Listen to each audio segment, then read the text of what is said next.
Mário Araújo, né? E na época ele trabalhava como diplomata na Embaixada de Xangai, que ele nos apresentou para a Associação de Escritores de Xangai, né? E a partir daí a gente começou a pensar num projeto que a princípio não estava muito bem delineado, mas aí nós nos reunimos para a OBE, né? Pensamos numa série de 8 contos brasileiros e eles pensaram 8 contos chineses, né? E aí eu me lembro que a questão da tradução foi muito importante, porque a gente não teria acesso a nada de internacional se não fossem os tradutores. Né? Então eles são de uma importância fundamental para desenvolver a literatura em qualquer lugar. Aí eu, conversando com você e com outras pessoas também, a OBE é uma entidade sem fins lucrativos. Né? Então, eu acho que uma função da OBE seja oferecer literatura de qualidade do que está fora para o Brasil e também proporcionar que os nossos autores sejam lidos no exterior. Né? Então, nós entramos em contato com o departamento de chinês da USP e nós assim... Você.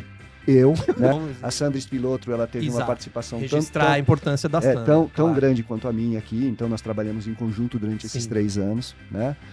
E com o apoio de toda a diretoria da UBS, do Ricardo Ramos, nem se fala, né? Mas a ideia era oferecer ao público brasileiro essa possibilidade de ter a leitura, né?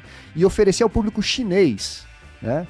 A possibilidade de ter a leitura de autores brasileiros traduzidos, os chineses para português, né? Que foi feita uma tradução pelo pessoal de Xangai, e os textos de Xangai do mandarim para o português, pelo pessoal coordenado pela Chai, que é a professora que coordena o departamento de chinês da USP, e ela indicou os tradutores. E tem uma coisa que eu até comentei, eu não sei se com você, né?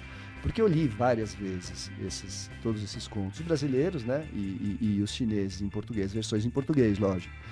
Mas uma coisa interessante é que eu comecei a ler, como tem muito pouca literatura chinesa aqui no Brasil, principalmente de autores contemporâneos, eu comecei a ler buscando as diferenças. E no final, eu terminei de ler como as pessoas são iguais aqui e na China. Para o bem e para o mal. Para todos os aspectos. Né? E para ler esse texto é super fácil. Tá? É entrar no site da UBE e baixar o livro gratuitamente via Amazon, via todos os canais de distribuição, tanto aqui e na China a mesma coisa.